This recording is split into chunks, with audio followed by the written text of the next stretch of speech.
नवम अध्याय के श्लोक का अर्थ पढ़ने जा रही हूँ।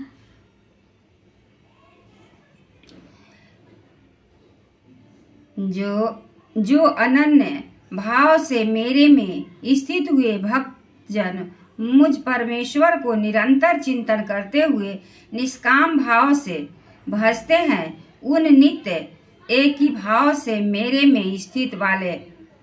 पुरुषों का जोगेश्वर मैं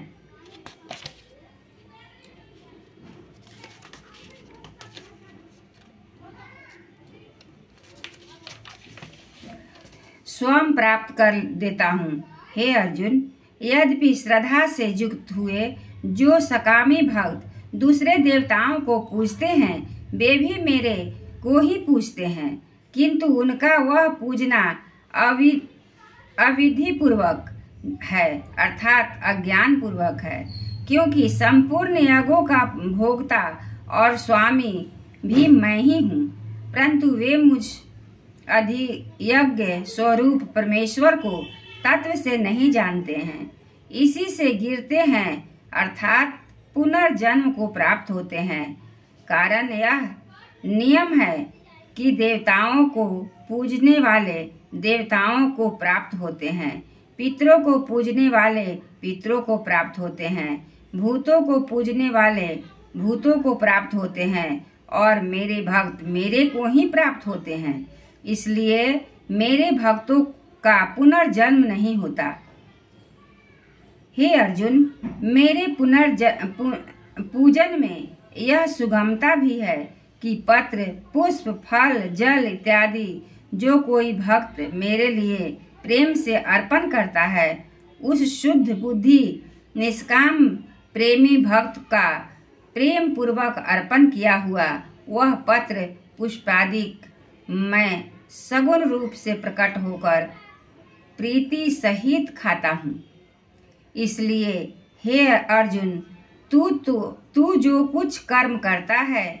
जो कुछ खाता है, जो कुछ हवन करता है, जो कुछ दान करता है, और जो कुछ स्वधर्माचरण रूप तप करता है, वह सब मेरे अर्पण कर।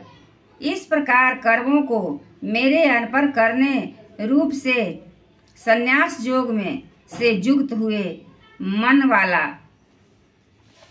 तू शुभाशुभ फल रूप कर्म बंधन से मुक्त हो जाएगा और उनसे मुक्त हुआ मेरे को ही प्राप्त होगा।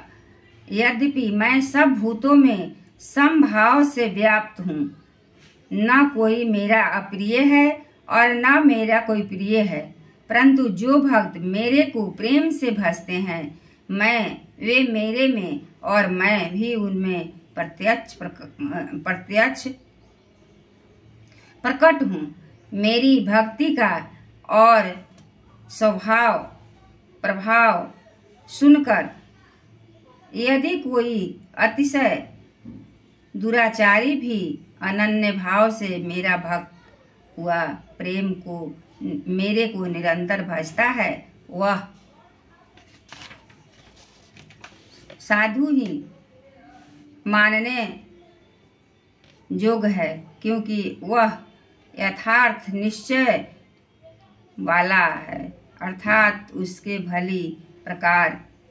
निश्चय कर लिया है कि परमेश्वर के भजन के समान अन्य कुछ भी नहीं है। इसलिए वह शीघ्र ही धर्मात्मा हो जाता है और सदा रहने वाली परम शांति को प्राप्त होता है। हे अर्जुन, तू निश्चय पूर्वक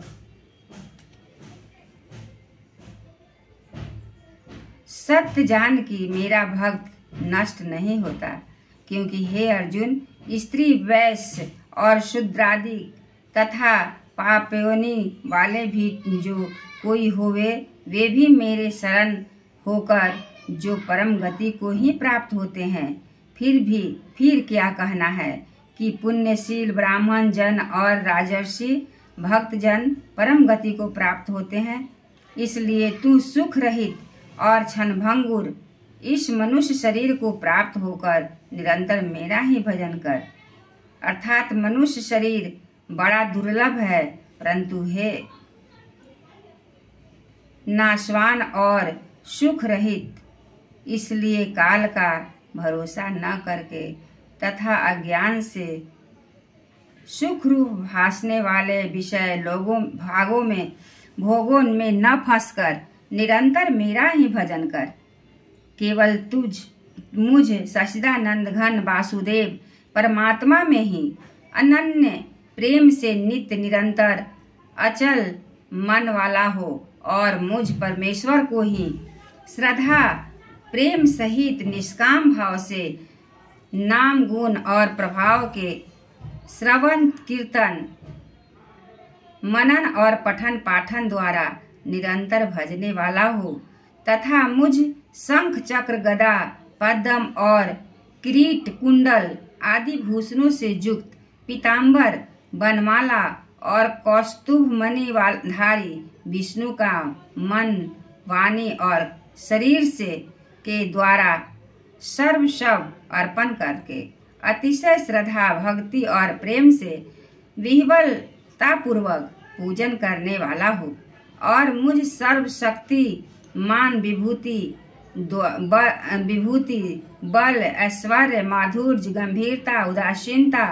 वात्सल्य और सुहृदयता आदि गुणों से संपन्न सबके आश्रय रूप वासुदेव को विनय भाव पूर्वक भक्ति सहित साष्टांग दंडवत प्रणाम कर। इस प्रकार मेरे शरण हुआ तू आत्मा को मेरे में एक ही भाव करके मेरे को ही प्राप्त होवेगा। इति श्रीमद्भागवत गीता रूपी उपनिषद एवं ब्रह्म विद्या तथा योग शास्त्र विषयक श्री कृष्ण अर्जुन संवाद में राज विद्या राजगुह योग नामक 9वां अध्याय समाप्त। एक बार बोलिए श्री कृष्ण भगवान की जय, विष्णु भगवान की जय, विराट रूप की जय, सब देवतन की जय, सतगुरु महाराज जी की जय।